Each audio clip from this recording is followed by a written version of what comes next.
Good evening friend. UPPCS PYQ वाला platform पे आप सभी का हार्दिक स्वागत है। अभी तक हमने इस लेक्चर सीरीज़ में बुद्ध, जैन और नियोलिथिक, चालकोलिथिक जितने भी एज के ये क्वेश्चन हैं वो हमने सभी अभी तक कंप्लीट कर लिए हैं। और अगला जो हमारा जो टॉपिक है वो है मौर्य। उससे भी हमने रिलेटेड कुछ क्वेश्चन कल कर लिए थे। आज हम करेंगे 337 नंबर क्वेश्चन में दे रखा है कि तीर्थ यात्रा के समय सम्राट अशोक निम्नलिखित स्थानों पर गए, उन्होंने किस मार्ग में अनुगमन किया। तो जो सम्राट अशोक थे वो भगवान बुद्ध का जो तीर्थ स्थल है उसको विजिट करने के लिए गए थे। तो इस क्वेश्चन में पूछ रखा है कि कौन कौन से जगह पे वो पहले गए थे। इसमें 6 जगह के स्थान के नाम दे रखे हैं, जैसे गया, कपिलवस्तु, कुशीनगर, लुम्बिनी, सारनाथ, श्रावस्ती। तो सबसे पहले जो सम्राट अशोक हैं वो सबसे पहले गए थे लुम्बिनी, जहाँ पे भगवान बुद्ध का जन्म हुआ था। उसके बाद गए थे कपिलवस्तु। उसके बाद गया गए थे, जहाँ पे भगवान बुद्ध को ज्ञान की प्राप्ति हुई थी। फिर वो गए थे सारनाथ, जहाँ पे उन्होंने अपना पहला उपदेश दिया था। इसके पश्चात वो श्रावस्ती गए थे और सबसे लास्ट में गए थे कुशीनगर, क्योंकि कुशीनगर में भगवान बुद्ध को मृत्यु की प्राप्ति हुई थी, इसलिए वो सबसे लास्ट में वहीं पे गए थे। तो इसका ऑप्शन हो जाएगा डी इज़ राइट आंसर। अगला क्वेश्चन है हमारा, देवना प्रियम की उपाधि किसने धारण की थी। तो जो देवना प्रियम की उपाधि है वो अशोका ने धारण की थी, तो इसका ऑप्शन ए राइट आंसर हो जाएगा।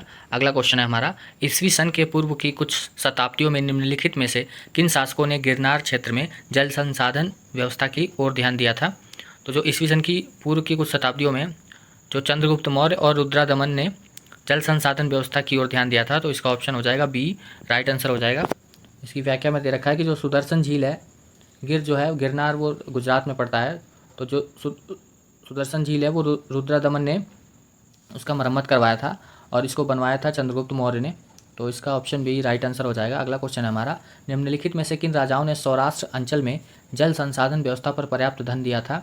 तो जो सौराष्ट्र है वहाँ पे सबसे ज़्यादा जो धन दिया था वो इन सभी राजाओं जिनके नाम दे रखे हैं, चंद्रगुप्त मौर्य, अशोक, रुद्रादमन और स्कंदगुप्त, इन सभी चारों ने ही सौराष्ट्र में जल संसाधन व्यवस्था पर पर्याप्त धन प्रदान किए थे। अगला क्वेश्चन है हमारा, कथन दे रखा है, अशोक ने कलिंग को मौर्य साम्राज्य में जोड़ लिया था। कारण दे रखा है, कलिंग दक्षिण भारत को आने वाले स्थलीय एवं समुद्री मार्गों को नियंत्रित करता था। तो जो इसका कारण है वो कथन का सही व्याख्या करता है, तो ऑप्शन ए इसका राइट आंसर हो जाएगा। क्योंकि आप देखोगे जो उस टाइम पे कलिंग है वो उड़ीसा में पड़ता है, तो जो उड़ीसा था वो साउथ इंडिया को जोड़ने वाला एक बहुत ही प्रोमिनेंट रास्ता था, इस वजह से अशोक ने उस पर अपना नियंत्रण कर लिया था। अगला क्वेश्चन है हमारा, अगला क्वेश्चन दे रखा है इसमें कि कथन दे रखा है, मौर्यकालीन शासकों ने धार्मिक आधार पर भू अनुदान नहीं दिया था। तो ये जो मौर्यकालीन शासक थे उन्होंने धार्मिक आधार पर भू अनुदान नहीं दिया था। कारण दे रखा है कि भू अनुदान के विरुद्ध कृषकों ने विद्रोह किया था।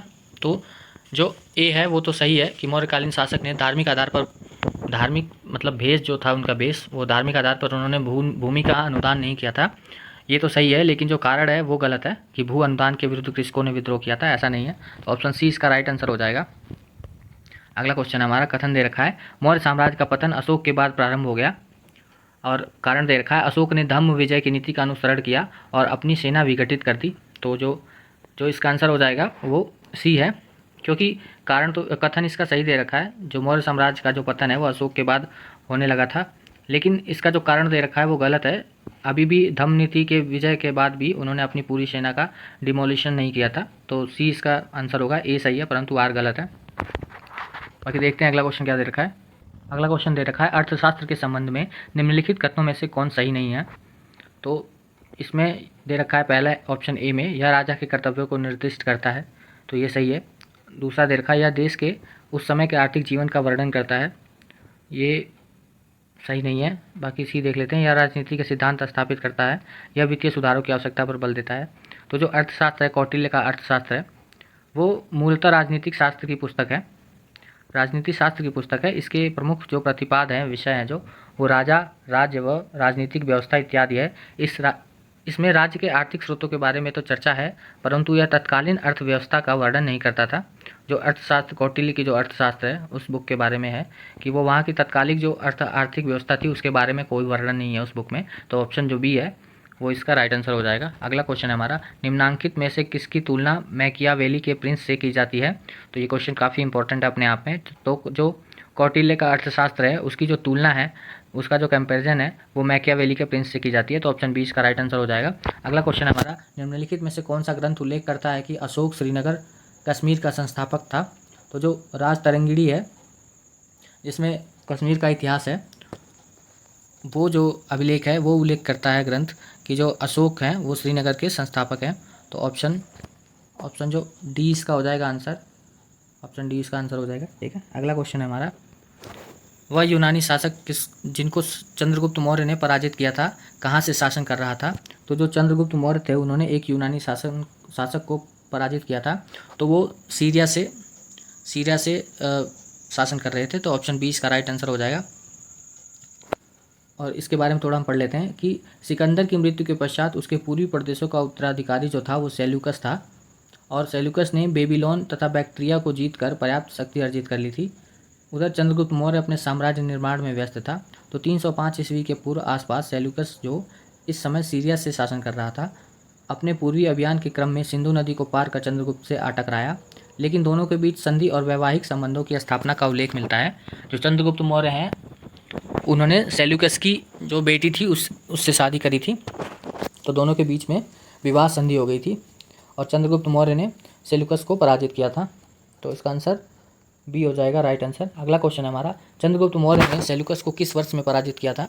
तो देखो यूपी पीसर और ये आर है वो डायरेक्ट फैक्चुअल नॉलेज के साथ साथ डायरेक्ट एकदम जो एग्जैक्ट सन होता है वो भी पूछ लेती है। जैसे इस क्वेश्चन में पूछ रखा है कि किस वर्ष में पराजित किया था चंद्रगुप्त ने, तो ऑप्शन सी इसका राइट आंसर हो जाएगा। 305 ईस्वी पूर्व, सॉरी ये क्या हो गया, 305 ईस्वी पूर्व जो चंद्रगुप्त मौर्य थे उन्होंने सेल्यूकस को पराजित किया था। तो ऑप्शन सी इसका राइट आंसर हो जाएगा। अगला क्वेश्चन दे रखा है हमारा, निम्नलिखित में से किसने कहा था कि चंद्रगुप्त मौर्य ने 6 लाख सैनिकों की सहायता से संपूर्ण भारत पर आक्रमण और अधिकार किया था? तो जो प्लूटार्क थे उनका ये मानना था कि जो चंद्रगुप्त मौर्य है उन्होंने भारत पर स्थापित किया है अपना आधिपत्य 6 लाख सैनिक की सहायता से।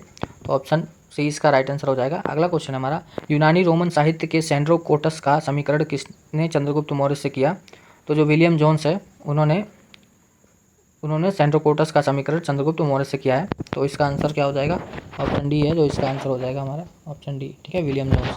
अगला क्वेश्चन हमारा, अभिलेख जिससे यह प्रमाणित होता है कि चंद्रगुप्त मौर्य का प्रभाव पश्चिम भारत पर था, तो वो कौन सा अभिलेख है जिससे हमें यह प्रमाण मिलता है कि जो चंद्रगुप्त मौर्य हैं उनका जो प्रभाव है वो वेस्टर्न इंडिया मतलब पश्चिमी भारत पर था? तो जो रुद्रादमन का जूनागढ़ का अभिलेख है, इस अभिलेख से हमें यह ज्ञात होता है कि चंद्रगुप्त मौर्य है उनका प्रभाव पश्चिम भारत पर भी था। तो इसका आंसर क्या हो जाएगा? ऑप्शन सी इसका आंसर हो जाएगा। ठीक है, ऑप्शन सी इसका आंसर हो जाएगा। अगला क्वेश्चन हमारा, चंद्रगुप्त मौर्य के समय सौराष्ट्र का राज्यपाल कौन था? तो चंद्रगुप्त मौर्य के समय जो सौराष्ट्र का राज्यपाल था वो वैश्य पुष्यगुप्त था। तो ऑप्शन सी इसका राइट आंसर हो जाएगा। निम्नलिखित में से किस अभिलेख में चंद्रगुप्त और अशोक दोनों का उल्लेख किया गया है? तो चंद्रगुप्त और अशोक दोनों का उल्लेख है वह महाक्षत्रप रुद्रादमन का जो जूनागढ़ का अभिलेख मिला है हमें, उसमें मेंशन कर रखा है दोनों के बारे में। तो इसका ऑप्शन क्या हो जाएगा? ऑप्शन बी इसका राइट आंसर हो जाएगा। ठीक है, तो ऑप्शन बी है जो महाक्षत्र रुद्रादमन का जूनागढ़ का अभिलेख है, उसमें चंद्रगुप्त मौर्य और अशोक सम्राट के बारे में दोनों का मेंशन कर रखा है। अगला क्वेश्चन हमारा, निम्नलिखित में से किस राजवंश के शासक सीरिया जैसे पश्चिम में दूर के देशों के साथ राजनय संबंध रखते थे? तो जो मौर्य हैं वो सीरिया के साथ, अभी हमने ऊपर पढ़ा था, सीरिया के सेल्यूकस के साथ उनके संबंध थे और उन्होंने सेल्यूकस की बेटी के साथ शादी भी करी थी। तो ऑप्शन ए इसका आंसर हो जाएगा, मौर्य। ठीक है, इसका ऑप्शन ए मौर्य शासन हो जाएगा। ठीक है, अगला क्वेश्चन है हमारा कि किसके शासनकाल में मेगास्थनीज भारत आया था? तो जो चंद्रगुप्त मौर्य है उनके काल में जो मेगास्थनीज है वो भारत आया था। तो ऑप्शन सी इसका राइट आंसर हो जाएगा, चंद्रगुप्त मौर्य। अगला क्वेश्चन है, चाणक्य का अन्य नाम है? तो चाणक्य के 2 अन्य नाम हैं और इस ऑप्शन में दे रखा है विष्णुगुप्त उनका नाम है। तो ऑप्शन बी इसका राइट आंसर हो जाएगा। और चाणक्य का जो अलग नाम है वो कौटिल्य भी है। ठीक है, तो बी इसका राइट आंसर हो जाएगा। अगला क्वेश्चन है हमारा कि निम्न में से किसने सेंड्रोकोटस चंद्रगुप्त मौर्य और सिकंदर महान की भेंट का उल्लेख किया है? तो जो जस्टिन है उन्होंने सेंड्रोकोटस चंद्रगुप्त मौर्य और सिकंदर महान की भेंट का उल्लेख उन्होंने किया है। तो इसका आंसर क्या हो जाएगा? ऑप्शन बी इसका राइट आंसर हो जाएगा। ठीक है, ऑप्शन बी इसका राइट आंसर हो जाएगा। अगला क्वेश्चन हमारा, मालवा, गुजरात एवं महाराष्ट्र किस शासक ने पहली बार जीता? तो जो चंद्रगुप्त मौर्य हैं उन्होंने पहली बार, ऐसा कोई शासक था जो कि सौराष्ट्र, गुजरात और मालवा तीनों को पहली बार जीता, तो चंद्रगुप्त मौर्य थे वो। और अगला क्वेश्चन हमारा, चंद्रगुप्त मौर्य ने अपने अंतिम दिन कहाँ व्यतीत किए थे? तो जो चंद्रगुप्त मौर्य हैं उन्होंने अपने ज़िंदगी के अंतिम दिन कर्नाटक के श्रवणबेलगोला में व्यतीत किए थे, उन्होंने जैन धर्म अपना लिया था। तो ऑप्शन सी इसका राइट आंसर होगा। ठीक है, और भद्रबाहु के साथ वो कर्नाटक में चले गए थे। ठीक है, तो और उन्होंने जैन धर्म अपना लिया था।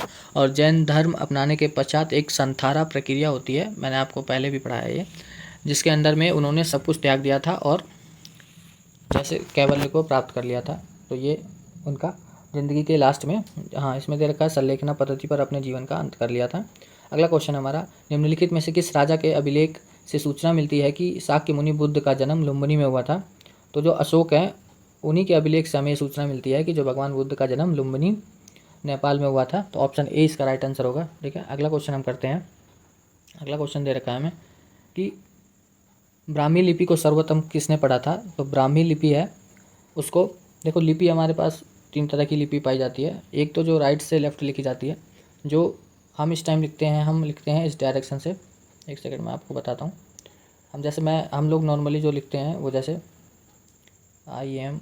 मैं इस साइड से इधर को जा रहा हूँ, तो ये होती है हमारी ब्राह्मी लिपि, इसको कहते हैं। और अगर इसके अपोजिट जाते हैं, जैसे मैं यहाँ से लिखता हूँ IM लाइक दैट समथिंग, इसके अपोजिट, तो ये होती है खरोष्ठी लिपि। ठीक है, ये दोनों लिपियाँ होती हैं। लेकिन एक और लिपि होती है जो अभी तक उसके बारे में कुछ पढ़ा नहीं जा सका है, उसको कहते हैं हम बेस्टोफिडोन लिपि, जो कि एंशियंट सिविलाइजेशन की जो हमारी है इंडस वैली सिविलाइजेशन, उसमें जो लोग थे वो लिखते थे। वो कैसे लिखते थे? वो मतलब ऐसे लिखते थे उनका, एक सेकंड मैं आपको एक्सप्लेन करके बताता हूँ। वो जैसे यहाँ पे कुछ लिख रहे हैं कि मैं कुछ, ऐसे वो लिख के आते थे डॉट डॉट, उन्होंने यहाँ पे कुछ लिखा और फिर यहाँ से आके फिर वो यहाँ से इधर से यहाँ लिखने लगते थे, ऐसे इस साइड में लिखने लगते थे, फिर यहाँ पे गए फिर वो ऐसे लिखने लगते थे। तो ये जो लिपि है इसको कहते हैं बेस्टोफिडोन, और पिक्टोरियल, लोगो पिक्टोरियल भी कहते थे। तो इस लिपि को अभी तक पढ़ा नहीं जा सका है। लेकिन इस क्वेश्चन में पूछा कि ब्राह्मी लिपि को सर्वप्रथम किसने पढ़ा था? तो जेम्स प्रिंसेप जो थे उन्होंने सबसे पहले ब्राह्मी लिपि, जो कि अशोक के अभिलेख है, उनको पढ़ा था सबसे पहले जेम्स प्रिंसेप ने, और 1837 ईस्वी में। तो इसका आंसर डी हो जाएगा। अगला क्वेश्चन है कि पत्थर पर प्राचीनतम शिलालेख किस भाषा में थे? तो जो पत्थर पर प्राचीनतम शिलालेख हैं वो प्राकृतिक भाषा में थे। ठीक है, तो ऑप्शन सी इसका राइट आंसर हो जाएगा। और पत्थर पे जो अभिलेख होते हैं उनको इंस्क्रिप्शन कहते हैं, एक याद रखेंगे, इंस्क्रिप्शन कहते हैं उनको। जो पत्थरों पे अभिलेख होते हैं उनको इंस्क्रिप्शन कहते हैं। ठीक है, जो कॉइन होते हैं, जो कॉइन पे होते हैं उनको उनका भी कुछ नाम होता है, मेरे को याद नहीं आ रहा, न्यूमेटिक्स ऐसे कुछ करके है उनका नाम। उसको पढ़ने की जो प्रक्रिया होती है उसको कहते हैं न्यूमेटिक्स। और हाँ, ये 2 चीज़ है। अगला क्वेश्चन है पत्थर पर, ये तो हो गया, हमने कर लिया। अगला क्वेश्चन, वह स्थान जहाँ प्राक अशोक ब्राह्मी लिपि का पता चलता है? तो जो अनुराधापुर है पश्चिम बंगाल में, वहाँ से हमें अशोक की ब्राह्मी लिपि का पता चलता है। तो ऑप्शन बी इसका राइट आंसर होगा। अगला क्वेश्चन है, सम्राट अशोक ने अपने राज्याभिषेक के कितने वर्ष बाद कलिंग पर विजय प्राप्त की थी? तो जो 8 वर्ष के बाद उन्होंने अपने राज्याभिषेक के बाद कलिंग पर विजय प्राप्त की थी। तो इसका आंसर हो जाएगा ऑप्शन ए, 8 वर्ष बाद।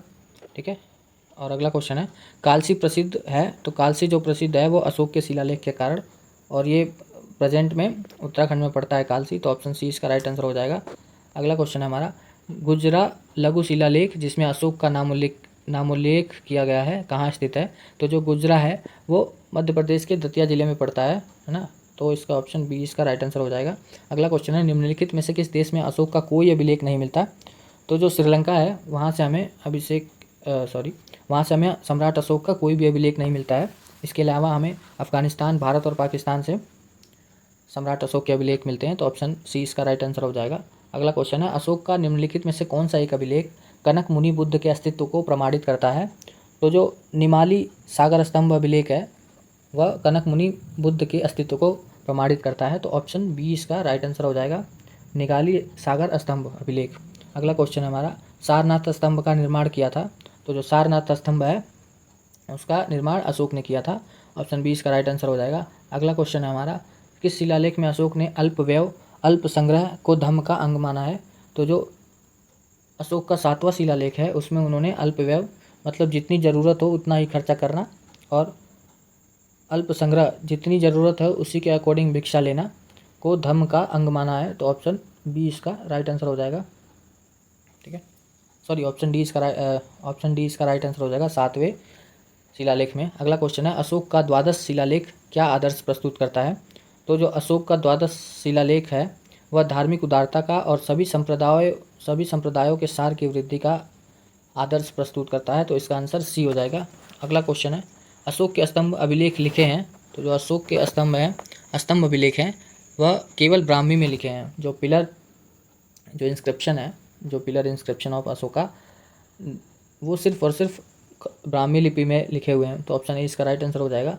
अगला क्वेश्चन है हमारा, निम्नलिखित में से किस अभिलेख में अशोक ने अपनी प्रसिद्ध घोषणा की कि सभी मनुष्य मेरी प्रजा अर्थात संतानें हैं। तो जो स्तंभ लेख उनका 7वां है, उसमें उन्होंने पृथक कलिंग शिलालेख पहला जो है उसमें उन्होंने ये मेंशन कर रखा है कि सभी मनुष्य मेरी प्रजा संतानें हैं, तो ऑप्शन डी इसका राइट आंसर हो जाएगा, पृथक कलिंग शिलालेख में। अगला क्वेश्चन है, अपने साम्राज्य के उत्तरी पश्चिम भाग में उत्कीर्ण राजज्ञाओं के लिए अशोक ने किस लिपि अथवा किन लिपियों का प्रयोग किया था। तो जो उत्तर पश्चिम भाग में उत्कीर्ण राजज्ञाओं के लिए अशोक ने अरामाइका, ग्रीक एवं खरोष्ठी लिपि का प्रयोग किया था, तो ऑप्शन डी इसका राइट आंसर हो जाएगा।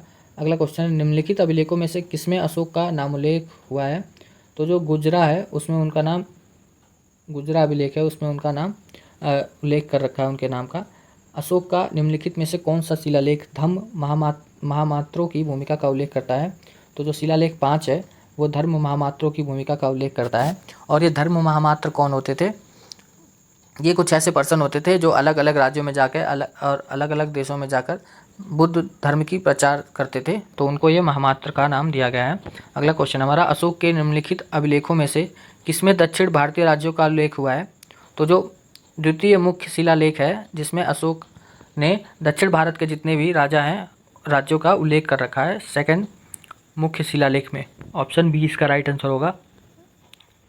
अगला क्वेश्चन है हमारा, अशोक के निम्नलिखित अभिलेख में किसमें दक्षिण भारतीय राज्यों का उल्लेख है। तो जो अशोक का द्वितीय अभिलेख था उसमें दक्षिण भारतीय राज्यों का उल्लेख कर रखा उन्होंने, तो ऑप्शन बी इसका राइट आंसर हो जाएगा। अगला क्वेश्चन है, निम्नलिखित में से किस एक इतिहासकार के अनुसार शिलालेखों में अशोक ने जिस धर्म का प्रतिपादन किया है वह वस्तुतः राजधर्म था। तो जो फ्लीट है उनके अनुसार जो अशोक ने जिस धर्म का प्रतिपादन किया था वह राजधर्म था, तो ऑप्शन ए इसका राइट आंसर हो जाएगा। अगला क्वेश्चन है, किसके सहिष्णुता, उदारता और करुणा के त्रिविध आधार पर राजधर्म की स्थापना की। तो जो अशोक हैं उनके त्रिविध बेस थे, ट्राई बेस था, जिसमें सहिष्णुता, उदारता और करुणा के आधार पर उन्होंने राजधर्म की स्थापना की, तो ऑप्शन ए इसका राइट आंसर हो जाएगा। अगला क्वेश्चन है हमारा, निम्नलिखित राजाओं में से किसने संघभेद करने वाले बौद्ध भिक्षुणियों के लिए कठोर दंड का विधान किया था। तो अशोक ही थे वो। अगला है, चंद्रगुप्त मौर्य के शासनकाल में पाटलिपुत्र का प्रशासन एक समिति द्वारा संचालित था जिसके सदस्यों की संख्या थी। तो जो जिसके सदस्यों की संख्या थी वो 30 थी। और ये जो इन्फॉर्मेशन है हमें मेगास्थनीज की इंडिका बुक से मिलती है। और जो 30 मेंबर थे वो 5-5 ग्रुप में, 5-5 मेंबर के ग्रुप में 6 ग्रुप में डिवाइड थे, तो इसका ऑप्शन बी हो जाएगा राइट आंसर, 30 सदस्य थे। अगला क्वेश्चन है हमारा, निम्नलिखित में से कौन स्रोत मौर्यों के नगर प्रशासन के विस्तृत विवरण प्रस्तुत करता है। तो जो नगर प्रशासन के बारे में हमें ब्रीफ में इंफॉर्मेशन प्रोवाइड करती है वो मेगास्थनीज की इंडिका बुक है, ऑप्शन बी इसका राइट आंसर हो जाएगा। अगला क्वेश्चन हमारा, मौर्य काल में एग्रोनोमाई अधिकारी जो निम्नलिखित में से किस क्षेत्र से संबंधित थे। तो मौर्य पीरियड में एग्रोनोमाई जो ऑफिसर्स होते थे वो मार्ग निर्माण, सड़क कंस्ट्रक्शन के ऑफिसर होते थे, तो ऑप्शन सी इसका राइट आंसर हो जाएगा। और जो जिले का प्रमुख होता था उसे आहारपति कहा जाता था, और आहारपति को मेगास्थनीज ने एग्रोनोमाई कहा था, और यह सड़क निर्माण का भी प्रमुख अधिकारी था। तो जो आहार निर्माण का प्रमुख अधिकारी था वही सड़क निर्माण का भी प्रमुख अधिकारी होता था, और मेगास्थनीज ने अपनी बुक में इसको एग्रोनोमाई कहा था। अगला है, जो मापतोल का जो अधिकारी होता था उसको पौतवाध्यक्ष तथा राजस्व प्रबंधन के अधिकारी को समाहर्ता कहा जाता था। जो इकोनॉमिक्स मैनेजमेंट देखता था उसको समाहर्ता कहते थे, और जो मेजरमेंट का ऑफिसर था उसको पौतवाध्यक्ष कहते थे। ठीक है, तो ये इसका हो जाएगा। और अर्थशास्त्र में जो खानों के अधीक्षक थे, रिव्यू करने वाले, उनको आकाराध्यक्ष कहा गया है। तो अगला क्वेश्चन हमारा, अर्थशास्त्र में खानों के अधीक्षक को कहा गया है, तो ये क्वेश्चन आ गया नीचे, इसमें आकाराध्यक्ष कहा जाता था उनको। अगला क्वेश्चन है हमारा, पौताध्यक्ष का कार्य किसका निरीक्षण करना था। तो जो पौतवाध्यक्ष थे उनका कार्य था कि जितने भी माप तोल के जो नाप जो के लिए जो बट्टे यूज़ किए जाते थे उस टाइम पे, जो पत्थर यूज़ किए जाते थे उनकी मेजरमेंट करना अच्छे से, तो डी इसका ऑप्शन हो जाएगा माप तोल का। अगला क्वेश्चन हमारा, मौर्यन मंत्रिपरिषद में निम्न में से कौन राजस्व इकट्ठा करने से संबंधित थे? तो जो कलेक्ट करते थे, टैक्स कलेक्टर जो थे, उनका नाम था समाहर्ता। ऑप्शन ए हो जाएगा राइट आंसर। अगला क्वेश्चन है, मौर्यकालीन प्रशासकीय केंद्र समापा का समीकरण किससे किया जा सकता है? तो जो समापा का समीकरण है वो जौगढ़ से किया जाता है, तो ऑप्शन डी इसका राइट आंसर हो जाएगा। अगला क्वेश्चन दे रखा है, निम्नलिखित में से कौन अशोक के शासनकाल में सौराष्ट्र का गवर्नर था? तो अशोक के शासनकाल में सौराष्ट्र का जो गवर्नर था वो तुषास्प था। ऑप्शन ए इसका राइट आंसर हो जाएगा। अगला क्वेश्चन है, निम्नलिखित में से राज्य के सप्तांग सिद्धांत के अनुसार राज्य का 7वां अंग कौन सा था? तो जो राज्य का 7वां अंग था उसे मित्र कहा जाता था। ऑप्शन सी इसका राइट आंसर है। अगला क्वेश्चन है हमारा, कौटिल्य के अर्थशास्त्र में उल्लिखित संस्था शब्द का संबंध किससे था? तो जो कौटिल्य का अर्थशास्त्र था उससे में जो संस्था शब्द था वह गुप्तचर व्यवस्था से संबंधित था, तो ऑप्शन बी इसका राइट आंसर हो जाएगा। निम्नलिखित में से कौन समुद्र से समुद्र तक, बंगाल की खाड़ी से अरब सागर तक विस्तृत प्रथम साम्राज्य था? तो जो मौर्य साम्राज्य था वह समुद्र से समुद्र तक और बंगाल की खाड़ी से अरब सागर तक विस्तृत प्रथम साम्राज्य था, तो ऑप्शन बी इसका राइट आंसर हो जाएगा। और जो ये क्षेत्र है इसको जम्बूद्वीप कहते थे, ठीक है, तो ऑप्शन बी इसका राइट आंसर हो जाएगा। अगला क्वेश्चन है हमारा, मौर्य काल में दंड विधान थे, तो जो दंड विधान थे वो काफ़ी कठोर थे मौर्य काल में। ऐसा माना जाता है कि एक बंदा एक बार किसी की बकरी चुरा लाया था तो उसके दोनों हाथ पैर काट दिए गए थे, तो ऑप्शन उसकी जो जो दंड थे देने का जो क्राइटेरिया था वो काफ़ी ज़्यादा सख्त था। अगला क्वेश्चन है हमारा, और ये भी देखिए इसमें दे रखा था कि जो ब्राह्मण विद्रोहियों को जल में डुबोकर मृत्यु दंड दिया जाता था, तो इतनी कठोर व्यवस्था थी। और अपराध में कोई प्रमाण नहीं मिलता वहाँ जल, अग्नि अथवा विष आदि द्वारा दिव्य परीक्षाएं ली जाती थी। तो ये भी बहुत ज़्यादा टफ सिचुएशन थी उस टाइम पे। अगला क्वेश्चन दे रखा है, अशोक के शासनकाल में कुमार कहाँ नियुक्त थे? तो जो अशोक के शासनकाल में जो कुमार थे वो तक्षशिला, तोसली एवं उज्जैनी यहाँ पे नियुक्त थे, तो ऑप्शन ए इसका राइट आंसर होगा, तक्षशिला, तोसली एवं उज्जैनी। अगला क्वेश्चन दे रखा, राजुक थे, तो जो राजुक थे वो मौर्य शासन में अधिकारिक थे, ऑफिसर्स थे वो मौर्य पीरियड में, तो ऑप्शन बी इसका राइट आंसर होगा। अगला क्वेश्चन है, मौर्य साम्राज्य के 7 वर्गों में विभाजित होने का उल्लेख निम्नलिखित में से किस में मिलता है? तो जो मौर्य साम्राज्य है ऐसा माना जाता था कि उनको 7 वर्ग में डिवाइड कर रखा है, और इसकी जो इन्फॉर्मेशन हमें है वो मेगास्थनीज की इंडिका बुक से मिलती है, तो ऑप्शन सी इसका राइट आंसर होगा।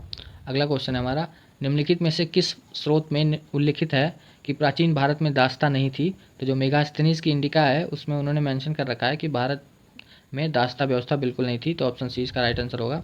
अगला क्वेश्चन हमारा, निम्नलिखित में से कौन सा अभिलेख ऐसे 2 धान्यगारों के निर्माण का उल्लेख करता है जिनका संकट काल में उपयोग किया जाता था? तो जो सोहगौरा ताम्रपत्र है उसमें ये मेंशन करा था कि जो संकट काल, जैसे कभी फेमाइन आता था या ड्रॉट बहुत ज़्यादा आता था, तो वहाँ पे उनका यूज किया जाता था। धान्य करो मतलब जिसमें धान रखे जाते थे इमरजेंसी के लिए, अनाजों का यूज रखा जाता था स्टोर करके, जैसे वेयर हाउस होते हैं वैसे। तो जो सोहगौरा है ये आजकल के गोरखपुर में अवस्थित है। अगला क्वेश्चन है, अर्थशास्त्र के अनुसार सीताध्यक्ष का संबंध था? तो जो कौटिल्य की बुक अर्थशास्त्र है उनके अनुसार जो सीताध्यक्ष है वह कृषि से संबंधित थे, तो ऑप्शन ए इसका राइट आंसर हो जाएगा। नीचे इसमें बहुत सारे आपको जितने भी अध्यक्ष होते थे उन सभी का नाम और उनके सामने वो किस फील्ड से रिलेटेड थे वो मेंशन कर रखा है। आप इसको पॉज करके एक बार ये सभी 8 दे रखे हैं, 8 को अपने कहीं नोट्स में लिख लेंगे, जो कि समय समय पे आपको रिवीजन में काफ़ी हेल्प करेंगे। अगला क्वेश्चन दे रखा है, सार्थवाह किससे कहते हैं? तो जो सार्थवाह थे वो एक जो ट्रेडर्स होते हैं, व्यापारियों के काफिले को सार्थवाह कहा जाता था, तो ऑप्शन बी इसका राइट आंसर होगा। अगला क्वेश्चन है हमारा, अदेव मात्रिक भूमि क्या थी? वह भूमि, तो अदेव मात्रिक भूमि वह भूमि होती थी जिसमें बिना वर्षा के अच्छी खेती हो सके, इसीलिए उसको अदेव मात्रिक भूमि कहा जाता था। ऑप्शन ए इसका राइट आंसर है। अगला क्वेश्चन है हमारा, द्रोड़ एक माप थी, तो जो द्रोड़ है वो अनाज के लिए एक माप था, तो ऑप्शन बी इसका राइट आंसर हो जाएगा। ठीक है, अगला क्वेश्चन दे रखा है इसमें हमारा, अगला क्वेश्चन दे रखा है, आधुनिक देवनागरी लिपि का प्राचीन रूप है? तो जो आधुनिक जो मॉडर्न देवनागरी लिपि है वह ब्राह्मी है, उसी का modern name ancient name Brahmi है, तो ऑप्शन बी इसका राइट आंसर होगा। सांची का स्तूप किस शासक ने बनवाया था? तो जो सांची मध्य प्रदेश में है उसका जो स्तूप है वह अशोका ने बनवाया था। अगला क्वेश्चन हमारा, अशोका द्वारा स्थापित सबसे सुरक्षित स्तंभ है? तो अभी जो लौरिया नंदनगढ़ का है, या बिहार में पड़ता है लौरिया नंदनगढ़, तो ये सबसे सुरक्षित अभी स्तंभ है, ऑप्शन ए इसका राइट आंसर होगा। बुलंदी बाग प्राचीन स्थान है, तो जो बुलंदी बाग प्राचीन स्थान है अभी भी ये पटना में पड़ता है। बुलंदी बाग पाटलिपुत्र उस टाइम पे इसे कहा जाता था, तो ऑप्शन बी इसका राइट आंसर होगा। अगला क्वेश्चन है कि प्रारंभिक ऐतिहासिक काल का नगरीय स्थल शिशुपालगढ़ कहाँ स्थित है? तो जो शिशुपालगढ़ है वो अभी ओडिशा में पड़ता है, ऑप्शन ए इसका राइट आंसर होगा। अगला क्वेश्चन है बराबर पहाड़ के क्षेत्र में अशोक के दानों से लाभान्वित होने वाले कौन थे? तो जो बराबर की पहाड़ियाँ हैं वो अशोक ने बनवाकर, और आजीविक संप्रदाय थी उनको रहने के लिए वो दे दिया था, तो ऑप्शन बी इसका राइट आंसर होगा। और यह एक बहुत पॉलिश की हुई केव है, आप देखोगे कभी आप विजिट करने जाना बिहार तो आपको ये मिलेगी। तो अगला क्वेश्चन है हमारा, निम्नलिखित राज्यों में बाघ गुफाएं किसमें स्थित है? तो जो बाघ केव है वो मध्य प्रदेश में अवस्थित है, तो ऑप्शन ए इसका राइट आंसर होगा। और यह डेंजर फील्ड ने इस गुफा की जो खोज है वो 1818 ईस्वी में डेंजर फील्ड ने की थी, और इसका जो संबंध है वो लौकिक चित्रकला से है। अगला क्वेश्चन दे रखा है, निम्नलिखित में से कौन महाबोधिवंश में वर्णित 9 नंदों में से नहीं है? तो जो ऐसा माना जाता है कि जहाँ पे भगवान बुद्ध को ज्ञान की प्राप्ति हुई थी जिस पेड़ के नीचे, उसी पेड़ को बोधि वृक्ष कहा जाता है, और वो पेड़ एक पीपल का पेड़ था। और ऐसा माना जाता है कि अशोक सम्राट अशोक ने उस पेड़ की वंश को बचाए रखने के लिए उसका एक जो उसमें से एक पेड़ है वो उसी एक फैमिली का पेड़ श्रीलंका भेजा था अपने बेटों और बेटियों से लगवाने के लिए। और जब शशांक ने उस बोधि वृक्ष को काट दिया था उसके बाद जो अभी पेड़ है प्रेजेंट टाइम में वो श्रीलंका से मंगवा के लगाया गया था। तो उसके टोटल अभी तक 9 ऐसे जो वंशज हैं उनमें से बोला है कि कौन सा नहीं है, तो ऑप्शन डी है जो महानंदिनी, वो जो है वो नंद शासक उग्रसेन उस वंश का प्रथम राजा था, तो ऑप्शन डी इसका राइट आंसर होगा। अगला क्वेश्चन है, नंदों का उल्लेख करने वाला प्राचीनतम अभिलेखीय प्रमाण कौन सा है? तो जो नंदों का उल्लेख करता है जो नंद डायनेस्टी थी वो खारवेल का हाथी गुम्फा का अभिलेख है। खारवेल जो कि कलिंग के राजा थे, और इन्हीं के साथ सम्राट अशोक का युद्ध हुआ था, तो बी इसका राइट आंसर हो जाएगा। अगला क्वेश्चन है हमारा, मौर्य काल में तक्षशिला के प्रसिद्ध शिक्षा केंद्र के द्वारा किन वर्णों के लिए खुले रहते थे? प्रसिद्ध शिक्षा केंद्र के द्वार किन वर्णों के लिए खुले रहते थे? तो ब्राह्मणों, क्षत्रिय और वैश्यों के लिए जो तक्षशिला के प्रसिद्ध शिक्षा केंद्र थे उनके द्वार पर हमेशा के लिए खुले रहते थे, तो ऑप्शन डी इसका राइट आंसर होगा। और आज के लिए हमने जो मौर्य पीरियड के जितने भी क्वेश्चन थे वो सभी कर लिए हैं, और कल के लेक्चर में हम पोस्ट मौर्य के जितने भी क्वेश्चन आए हुए हैं वो सारे करेंगे, और 1 से 2 दिन में हम ये जो एंशिएंट इंडिया है इसको हम कंप्लीट कर लेंगे। और इसके बाद हम अगला बायोलॉजी पोर्शन जो हमारा है वो करेंगे, क्योंकि बायोलॉजी से काफ़ी क्वेश्चन आते हैं। ओके, तो वीडियो को लाइक करें, शेयर करें, सब्सक्राइब करें चैनल को। थैंक यू सो मच देखने के लिए। गुड नाइट, जय हिंद।